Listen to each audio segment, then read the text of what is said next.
बिस्मिल्लाहिर्रहमानिर्रहीम। New Oxford modern English, third edition, book 4। जो हमने पोइम रीड आउट की थी द स्नेर, आज हम उसकी एक्सरसाइज करने जा रहे हैं। Understanding the poem. पोइम को हमने किस हद तक अंडरस्टैंड किया है, समझा है। Answer the following questions. 10 sets वालों के जवाब दे। एक क्वेश्चन है, what does the person hear. इसका आंसर है the person hears are rabbit crying, यानी कि रैबिट की रोने की चिल्लाने की आवाज़ सुनता है। बी क्वेश्चन है, what kind of cry does the rabbit make. Use 3 words to describe the cry. Painful, high pitched, long. या हम इसे यूं भी कह सकते हैं, the cry is sudden, painful and frightened. Question C है, what does wrinkling mean, what does it suggest. Answer है, यानी कि रिंकलिंग का मतलब वैसे झाइयाँ भी होता है, लेकिन वो दुख से जो आसार उसके चेहरे पर आए हैं उसको डिस्क्राइब किया गया है। Wrinkling mean to cause line felled और यानी कि और रिंकलिंग अपीयर और face of somebody or something. It suggests that the rabbit face is wrinkled because of pain and fear. तकलीफ और खौफ की वजह से जो लाइंस उसके चेहरे पर आ रही थी उन्हें डिस्क्राइब किया गया है रिंकलिंग के वर्ड से। नेक्स्ट क्वेश्चन है, which part of the rabbit is trapped, यानी कि कौन सा हिस्सा उसका फंदे में फंसा हुआ था। आंसर है, द रैबिट्स फुट, फुट भी कह सकते हैं, पा भी कह सकते हैं, इज ट्रैप्ड। क्वेश्चन ई है, which lines tell us that the rabbit is hurt as well as scared. The following lines tell us that the rabbit is hurt as well as scared, crying on the frightened air, making everything afraid. Question F है, is the listener upset? Which words or phrase in the poem tell us this? Answer है, the listener is indeed very upset. The following words and phrase tell us about this. यानी कि listener जो है, सुनने वाला या poet जो है, वो किस तरह से परेशान होता है और कौन से वर्ड हमें बताते हैं। Frightened, afraid, little one, searching everywhere. Question G है, which line in the poem are repeated. What effect does this have? The following lines are repeated in the poem, but I cannot tell from where. Making everything afraid, and I cannot find the place. The repetition of these lines heightened the effect of poem. They convey a sense of pain, fear and agency. Second question है, can you write out the rhyme scheme of the poem? यानी कि जो word एक बार repeat हुए एक जैसे word है, उनकी रैमिंग स्कीम हमने बनानी है, जो कि हमने ये भी राइट की है और बनाने का तरीका भी मैं आपको समझा देती हूँ। जैसे पेन, पेन को हमने ए सेट में रखा। स्नेर, अगेन, अगेन पेन और अगेन ये दोनों ए सेट में हम रखेंगे क्योंकि ये मिलते जुलते हैं। ए आगे बी, स्नेर को बी सेट में किया और जब वेयर आया तो ये भी snare where, pain again, A B, ये इसकी स्कीम बन गई।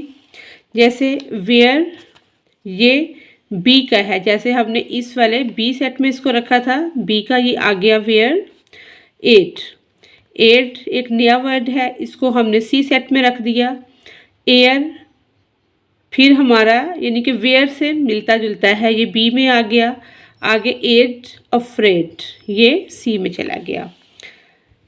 अफ्रेड आया है, ये हमारा सी स्कीम से था, सी पार्ट से। आगे फेस, एक नया वर्ड अपीयर हुआ है फेस, इसको हमने डी का नाम दिया है। अफ्रेड के साथ एड आया है तो वो सी स्कीम का इधर आ गया, जैसे अफ्रेड प्लेस डी स्कीम का आ गया। अब यहाँ पर जो प्लेस था वो डी स्कीम से था, डी को हमने इधर रखा है। स्नेयर बी से था, और वन ये एक नया वर्ड है, इसको हमने ई का नाम दे दिया है। एवरीवेयर ये बी इसका डी स्कीम का है और ये बी स्कीम का। प्लेस और एवरीवेयर ये दोनों डी स्कीम के, और स्नेयर जो है बी स्कीम का। वन नया वर्ड है, इसको ई का नाम दिया है। Answer the questions about these lines from the poem. Third question है, now I hear the cry again but I can not tell from where. एक क्वेश्चन है, who is crying. He is crying because his paw is catch in the snare, या हम ये भी लिख सकते हैं रैबिट इज क्राइंग।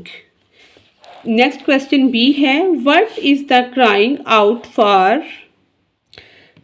उसका हु इज क्राइंग का ये वाला आंसर है, the rabbit is crying. Next है B question, why is he crying. ये इसका ये वाला आंसर है, he is crying because his paw is catch in a snare. C question है, what is he crying out for. The cry of a rabbit catch in a snare. जी, C question का answer हम ये भी short form में, the rabbit A का answer, his paw is in a snare. C का answer है for help या for add.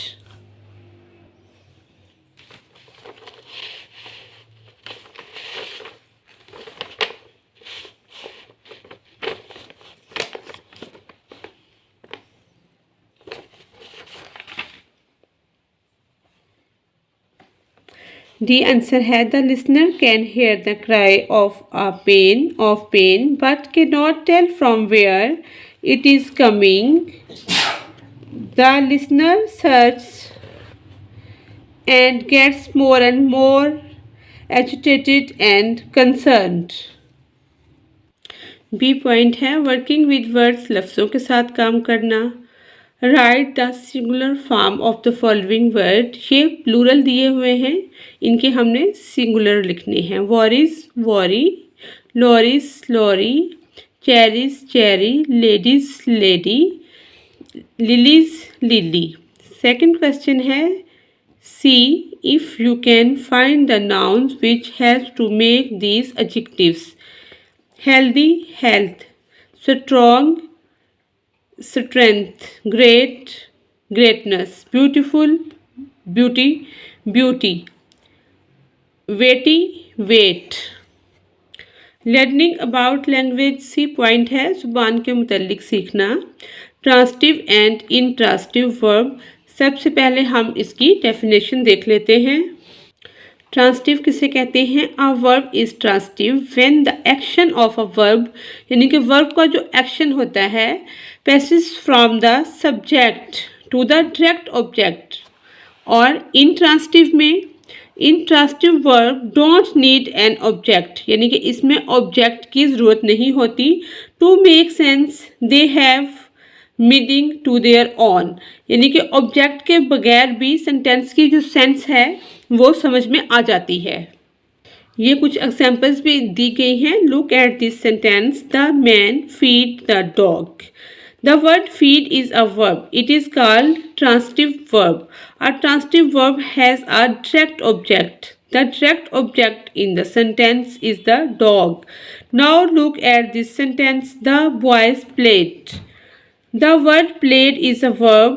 The sentence does not tell us what the boys played. The verb played is called an intransitive verb. It does not have a direct object. इसमें से हमने underline करना है only transitive को।